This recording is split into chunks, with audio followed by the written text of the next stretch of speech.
បាទអនុញ្ញាតគ្រប់នឹងជំរាបសួរពុកម៉ែបងប្អូនទាំងអស់គ្នាដែលតែងតែនិយមតាមដាននៅវីដេអូខ្ញុំបានកន្លងមកបាទហើយ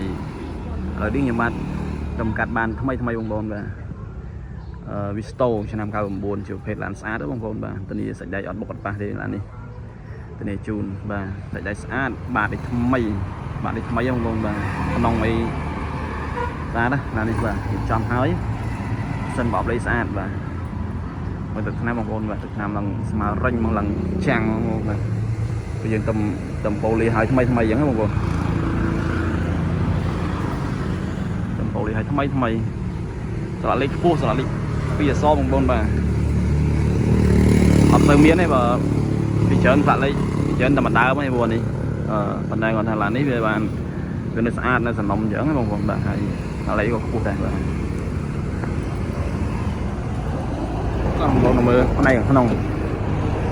បាទក្នុងគេលេងសហ្វមការលេងអីចឹងបងប្អូនបាទបិទជាងទ្វារបិទអីទៅចឹងមើលទៅស្អាតបងប្អូនណាបាទសូមពីហើយបាទនៅស្អាតបាទបងប្អូនមកមើលអីផ្នែកឡុកសិនបាទឡុកលាស្អាតណាស់បងប្អូនបាទស្អាតមើល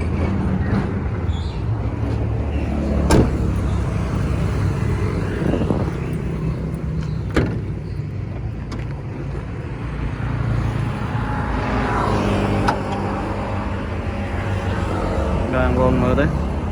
ទៅមិនតែប្លង់សិនអាក្លៀតអីបងប្អូនគេតែដៃស្អាតភ្លឹងហ្មងបងប្អូនបាទអាភ្លឹងដើម្បីហ្នឹងសម្រាប់អ្នកដែលចេះមើលគាត់ថាខាងខ្ញុំបង្ហាញប៉ុណ្ណេះបងប្អូនអាចដឹងដែរបងប្អូនណាបាទសាច់ដៃធានាជូនអត់បុកអត់ប៉ះទេធានាជូននៅស៊ីនមកគេទាំងអស់បងប្អូនបាទនៅសងខាងទាំងអស់ហ្មងបាទនេះលេខតួបាទលេខតួស្អាតហ្នឹងបងប្អូនបាទសាច់ដៃស្អាតណាស់នេះគុជហើយបាទគុជហើយពិលឲ្យស្អាតបងប្អូនលេងគុជហើយពិលឲ្យនៅភ្លឺអត់មាននេះទេបាទស្អាតភ្លឹងបាទ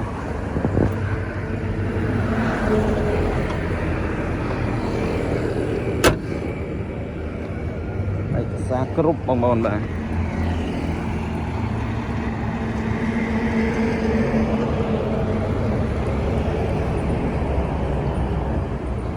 បាទនេះថ្មីបងប្អូនបាទបាទនេះថ្មីខ្លាំងនេះបាទកូនឡាននេះប៉ុន្តែជិះស្រួលវាតម្លៃ1000ជាងបងប្អូនបាទបងប្អូនយកទៅប្រើប្រាស់វាអត់ទឹកភ្លៀងអត់អីដែរបងប្អូនបាទហើយអត់ដែរធ្វើទុកអីទេឡាននេះជិះស្រួលខ្ញុំរត់ហើយបងប្អូនរត់មុននឹងដាក់កុហកលក់ហ្នឹងគឺក៏ប៉ុណ្ណាគឺខ្ញុំត្រូវរត់សាកមើលហើយដើម្បីឲ្យមានទំនុកចិត្តថាវាអត់ជាបញ្ហាអញ្ចឹងណាបងប្អូនបាទអញ្ចឹងសម្រាប់បងប្អូនដែលមានតម្រូវការកំពុងតែស្វែងរកប្រភេទកូនឡានអីបងប្អូនអាចមកមើលមួយគ្រឿងនេះបានបងប្អូនបាទហើយទីតាំងយើងនៅលើផ្លូវព្រៃសរបាទហើយសម្រាប់លេខដែលតំណងបងប្អូនដឹងហើយដែលលេខតំណង098 42 57និងមួយខ្សែទៀត085 42 57ដូចគ្នាណាបងប្អូនបាទអញ្ចឹងខ្ញុំបាទសូមអរគុណសូមជម្រាបលាជួបគ្នានៅវីដេអូក្រោយទៀតបាទសូមអរគុណ